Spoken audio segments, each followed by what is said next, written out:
Yego nitwa Kabushoshi Gakanga, kaba ndi chef de localité wa Gahororo, ubundi nkaba n'umwe mu banyamuryango bagize komite ya wifi. Bene data, turabashimiye mu by'ukuri kuba uyu munsi mwaradutekereje tukaba dufite wifi. Ubundi twahoraga tugenda ruguru mu marango, rimwe na rimwe tukayibura, rimwe na rimwe imvura ikatunyagira, rimwe na rimwe ugasanga abantu ko baragenda amajoro. Ariko uyu munsi dufite ibyishimo bidasanzwe, ni akanyamuneza mu by'ukuri Gahororo uyu munsi kuba dufite wifi.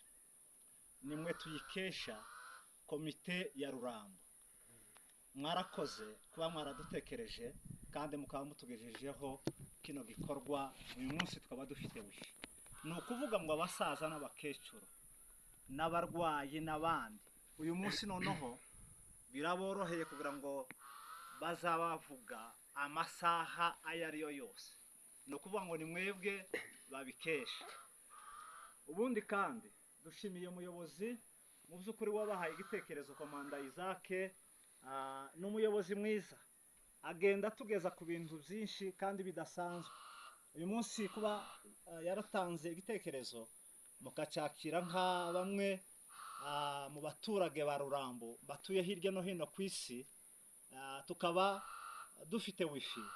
Ubwo ni Komanda Isaac tuyikesha. Reka tumubwira ngo yarakoze cyane, kandi muyobozi Isaac, Yesu mu ijuru azakomeza guheza ibitekerezo kugira ngo tugezeho ibintu byinshi kandi byiza bitandukanye. Hamwe n'ibyo, uyu munsi ndatekereza ko mumaze kuduha wifi, nanone hariho ibintu bisa naho bigenda bidufasha mu buryo nyine bwo gukoresha kino cyuma. Murabona ni ikintu gisaba aya mafaranga nyine wenda ya buri kwezi kugira ngo abaturage nanone mwarabibahaye, ariko nanone ni ikintu kirya buri munsi na buri kwezi. Rero tubasaba nanone ngo mukomeze mubitugezeho, kuko nanone abaturage mwarabatekereje, kandi abaturage burya ibikoresho rimwe na rimwe by'amafaranga bigenda bibagora, kuko niko ibihe bikimeze.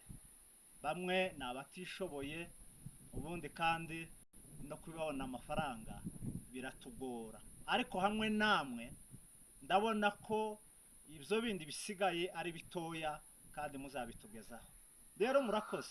Hariho n'ibindi mukibidutekereza, hariho n'ibindi mukitugezaho. Turavuze ngo nimukomerezaho.